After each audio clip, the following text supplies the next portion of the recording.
The couple's lawyers have insisted there was no collaboration with the writers of Finding Freedom.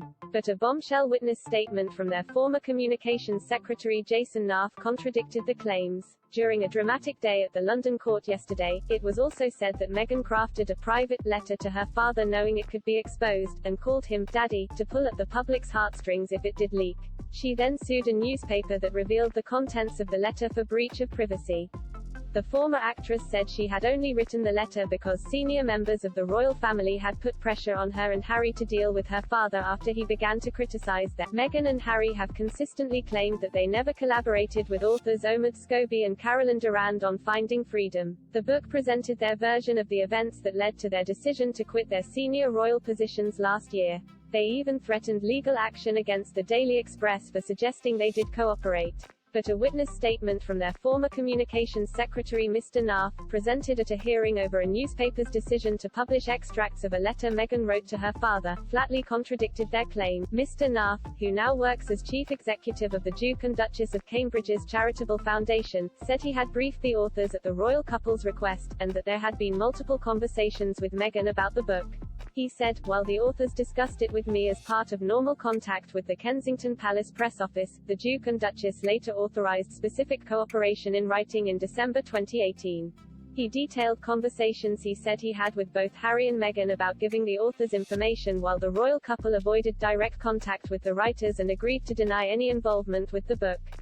Mr. Naff said Harry emailed him on December 10, 2018, saying, "I totally agree that we have to be able to say we didn't have anything to do with it. Equally, you giving the right context and background to them would help get some truths out there."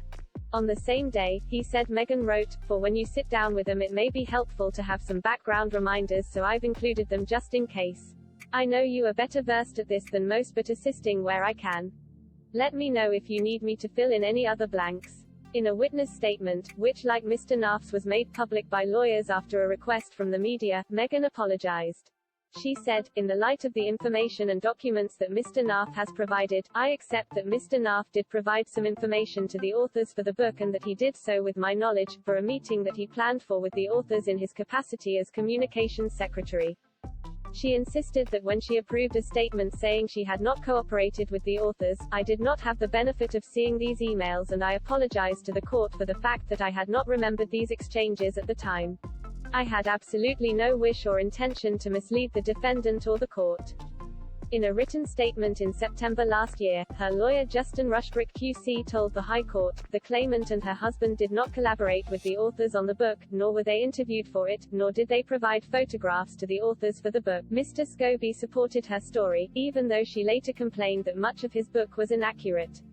In a written statement last year, he said, "Any suggestion that the Duke and Duchess collaborated on the book is false." Mr. Naff also cast doubt over Meghan's claim that she never suspected her father Thomas Markle would make public a handwritten letter she wrote to him in August 2018. Mr. Markle, 77, gave the letter to the Mail on Sunday, which published part of it the following February. The newspaper is appealing against a High Court judge's summary decision earlier this year that it breached her privacy and copyright. In his statement, Mr. Naff said, "The Duchess indicated in messages to me that she recognized that it was possible that Mr. Markle would make the letter public." The court heard that Meghan texted him on August 22, 2018, allegedly saying, "Obviously, everything I have drafted is with the understanding that it could be leaked, so I have been meticulous in my word choice. Given I've only ever called him Daddy, it may make sense to open as such despite him being less than paternal, and in the unfortunate event that it leaked it would pull at the heartstrings." Meghan said that she and Harry were under pressure to act from the royal family. The Duchess and her legal team have called for the appeal to be dismissed. The hearing continued.